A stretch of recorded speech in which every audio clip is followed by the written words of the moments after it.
नमस्कार बच्चों, जैसे कि विद्युत चैप्टर के अभ्यास के प्रश्न चल रहे हैं। स्वागत है आपका साइंस हरियाणा चैनल पर।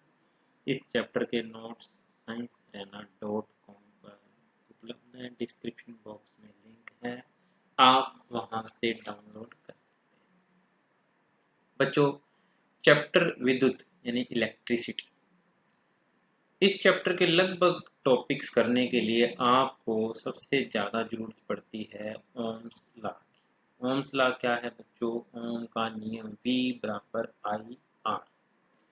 किसी भी चालक में विद्युत धारा जो बहती है वो समानुपाती होती है विभवांतर के, यानी बैटरी जितनी ज़्यादा शक्तिशाली, चालक में उतना ही ज़्यादा ताकतवर करंट होगा।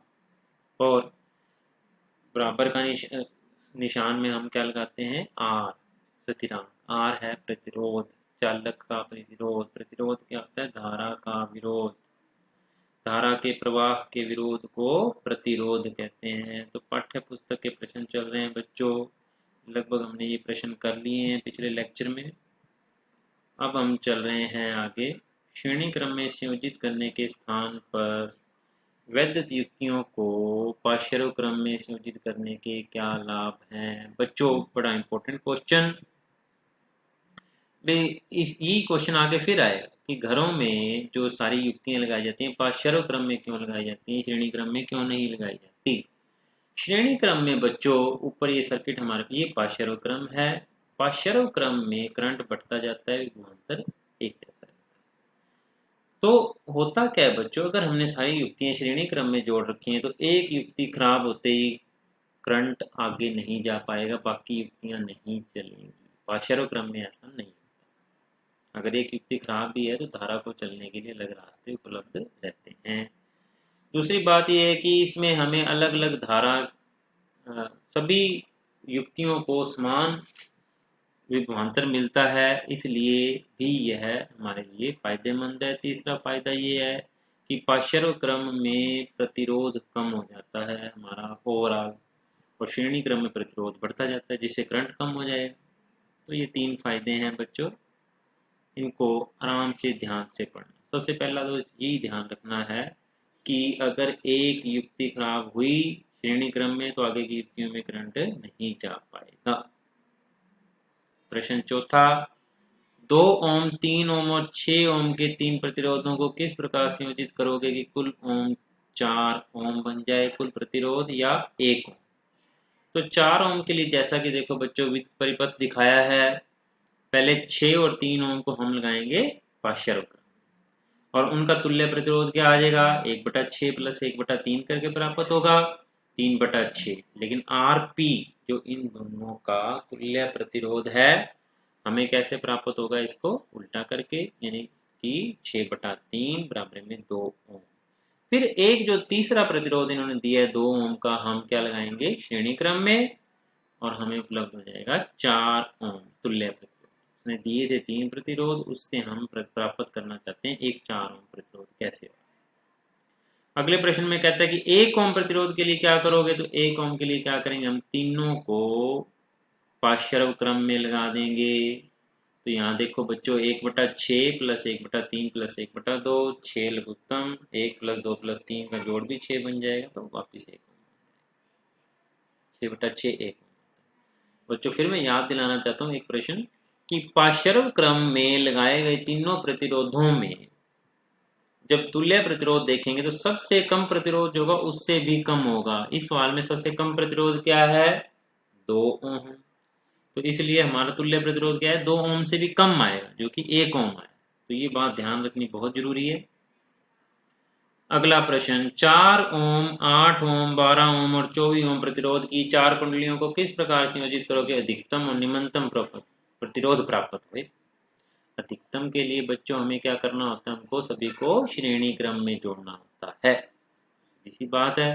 तो श्रेणी क्रम में प्रतिरोध कैसे जुड़ते हैं? सीधा जोड़ दो, R1 plus R2 plus R3 plus R4। तो ये जुड़ जाएंगे सीधा, और 48 ओम उत्तर आ जाएगा। ये तो है अधिकतम प्रतिरोध। न्यूनतम के लिए क्या करना पड़ेगा? हमें चारों प्रतिरोधों को पाशरव क्रम में लगाना होगा। 1/RP बराबर 1/R1 plus 1/R2 plus 1/R3 plus 1/R4 लघुत्तम निकाल के आ जाएगा 2 ओम। तो ये क्या है? तुल्य प्रतिरोध। किसी विद्युत हीटर की डोरी उत्पन्न नहीं होती जबकि उसका तापन अवयव उत्पन्न हो जाता है। साधारण भाषा में समझो बच्चों कि तांबे की तार जिससे करंट गुजर रहा है वो तो गर्म होकर चमकने नहीं लगती, लेकिन हीटर की तार चमक रही होती है। क्यों? तो इस ये आगे के सारे प्रश्नों के जवाब के लिए हमें जूल का तापन प्रभाव की इस समीकरण से ही निकलेंगे। एच जो कि हीटिंग है, ऊष्मा है, बराबर होती है I²RT, यानी कि जितना ज़्यादा करंट बह रहा होगा तार में से उतनी ज़्यादा ऊष्मा उत्पन्न होगी, जितना ज़्यादा प्रतिरोध होगा उतनी ज़्यादा ऊष्मा उत्पन्न होगी। तो यहाँ पे जो सवाल का जवाब आएगा इस बात से आएगा कि तांबे की तार का प्रतिरोध ना बराबर होता है, बहुत कम होता है, इसलिए वो इतनी गर्म नहीं होती कि गर्म होकर के वो चमकने उत्पन्न हो जाए, चमकने लग जाए। लेकिन जो हीटर के अवयव की तार है हमने इस तरीके से बनाई है कि उसका प्रतिरोध काफ़ी अधिक हो ताकि वो गर्म होकर के चमकने लग जाए, क्योंकि जो जूल का ऊष्मा का प्रभाव कहता है कि हीटिंग जो होगी, ऊष्मा जो होगी वो किसके समानुपाती है? प्रतिरोध के। प्रतिरोध ज्यादा होगा तो ज्यादा गर्माहट उत्पन्न होगी।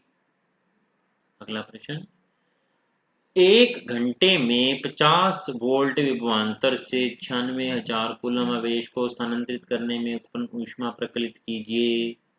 तो बच्चों जितना कार्य हम कर रहे हैं वो किस में चला जाएगा? ऊष्मा में। तो कार्य बराबर, जो सबसे हमने पाठ शुरू किया था वहां भी ये फार्मूला हमको मिला था, कार्य बराबर होता है आवेश गुना में विभवांतर। तो यहाँ विभवांतर कितना दे रखा है? 50 वोल्ट, और आवेश कितना बहा है 1 घंटे में? 9600 कूलम। तो इन दोनों को जब हम गुना कर देंगे तो बैटरी द्वारा किया गया कार्य या उत्पन्न ऊष्मा आ जाएगी 4.8 गुना 10⁶ जूल।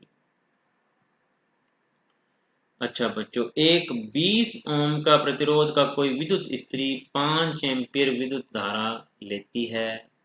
30 सेकंड में उत्पन्न ऊष्मा पता लगाएं। तो सीधा सीधा फार्मूला I दे रखा है, R दे रखा है, T दे रखा है, हमें कुछ नहीं करना, H बराबर I²RT। तो I कितना था? 5 एम्पियर, प्रतिरोध 20 गुना में 30 तो आ जाएगा 15,000 जूल। विद्युत धारा द्वारा प्रदत्त ऊर्जा की दर का निर्धारण कैसे किया जाता है? यानी हमारे बिजली का जो मीटर है कैसे पता लगाते हैं कि कितनी बिजली खर्च कर रहे हो तुम? तो इसके लिए हम मापते हैं विद्युत शक्ति। विद्युत शक्ति के द्वारा, पावर के द्वारा हम पता लगाते हैं कि कितना ऊर्जा खर्च हो रही है हमारे घर में। बिजली का बिल इसी हिसाब से बनता है, पावर कितनी खर्च हो रही है विद्युत शक्ति द्वारा। कोई विद्युत मोटर 220 वोल्ट के विद्युत स्रोत से 5 एम्पीयर विद्युत धारा लेती है। मोटर की शक्ति निर्धारित कीजिए तथा 2 घंटे में मोटर द्वारा उपभुक्त ऊर्जा। तो P बराबर VI करोगे तो हमें पता लग जाएगा कि मोटर की पावर कितनी है बच्चों। 220 गुना में 5, तो ये तो है 1100 वाट की तो है मोटर। और ऊर्जा कितनी रहेगी? ये W बराबर P इंटू टी हो जाएगा। P कितना है? V इंटू आई, तो VIT हो जाएगा। और 7200 सेकंड यानी 1 घंटे तक चली तो इतने जूल ऊर्जा ये खर्च कर रही है मोटर। अभ्यास के प्रश्न, प्रतिरोध R के किसी तार के 5 बराबर भागों में काटा जाता है। इन टुकड़ों को फिर पाशर्व क्रम में जोड़ा जाता है। देखो बच्चों डायग्राम ध्यान से, यदि संयोजन का तुल्य प्रतिरोध R डैश है तो R बटा R डैश कितना होगा? बच्चों अधिकतर किताबों में आपको सिर्फ इसका जवाब ही मिलेगा, पूरा हल किया हुआ है मैंने नोट्स में भी और यहाँ यूट्यूब पे भी। देखो तो यहाँ पर L लंबाई का चालक को अगर हम 5 हिस्सों में बांटते हैं तो पांचों का प्रतिरोध 5वां हिस्सा आ जाएगा। यानी हमारे पास अब 5 प्रतिरोध हैं जिनका हर एक का प्रतिरोध कितना है? R बटा 5, जहाँ R किसका प्रतिरोध है? पूरे चालक का।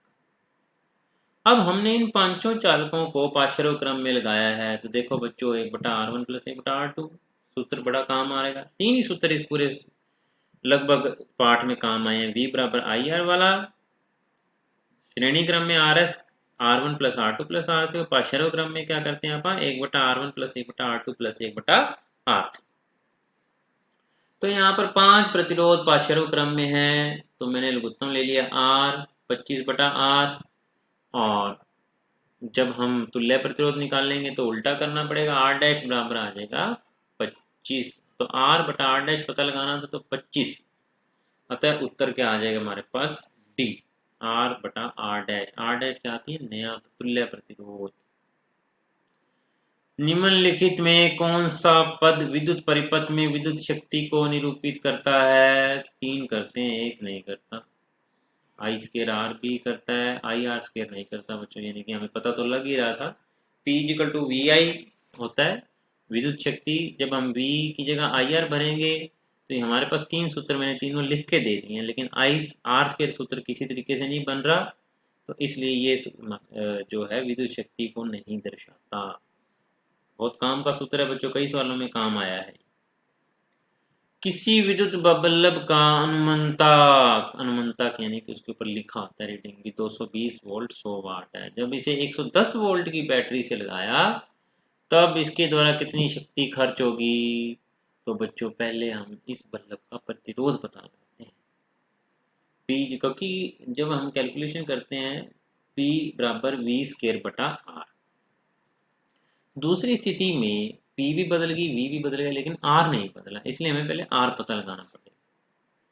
तो R आ गया इसका 484 ओम। दूसरी स्थिति में हमें शक्ति पता लगानी है, लेकिन इस बार हमारे को वोल्टेज 220 की जगह कितनी दे रहे हैं आप, 110 वोल्ट। तो उत्तर आ जाएगा 110। ये बहुत इंपॉर्टेंट क्वेश्चन है बच्चों, कई बार पेपर में आया है 110, और बच्चे गलत ही करके आते हैं सवाल को, क्योंकि किया ही नहीं हुआ कभी।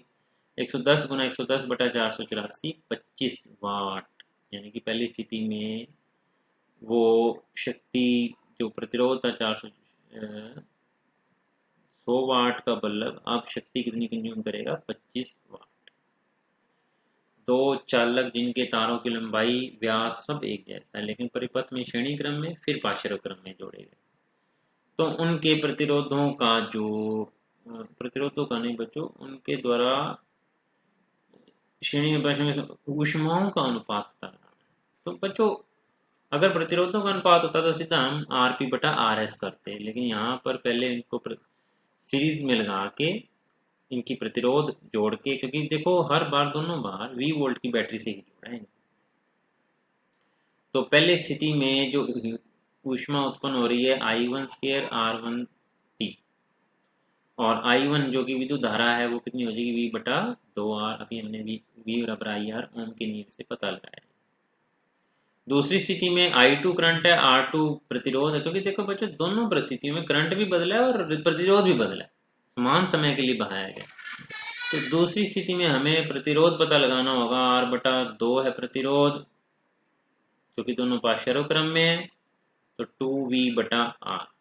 तो इस स्थिति में जो हमको मिल जाएगा 2V/R का स्क्वायर इंटू में R/2 इंटू में T 4V²/R² into R/2 into T। तो ये कट जाएगा बच्चों, H1/H2 आ जाएगा हमारे पास 1/4। आगे आ रहा है बच्चों 5वां अभ्यास का प्रश्न। इसके बाद लेक्चर फिनिश कर देंगे, अगले लेक्चर में अपन बाकी प्रश्न तीसरे लेक्चर में खत्म करेंगे। किसी विद्युत परिपथ में दो बिंदुओं के बीच, ये बच्चों हर पता ही होना चाहिए इस पार्ट के लिए, विभवांतर मापने के लिए वोल्टमीटर कहाँ लगाते हैं, पाशर क्रम में, और एमीटर कहाँ लगाते हैं, हमेशा श्रेणी क्रम में। तो इस तरीके से बच्चों ये 5 प्रश्न करवा दिए हैं, 12 प्रश्न रह गए हैं जो अगले लेक्चर में करेंगे। Thank you. नोट्स नीचे डिस्क्रिप्शन बॉक्स में लिंक दिया हुआ है, वहाँ से डाउनलोड कर सकते हैं।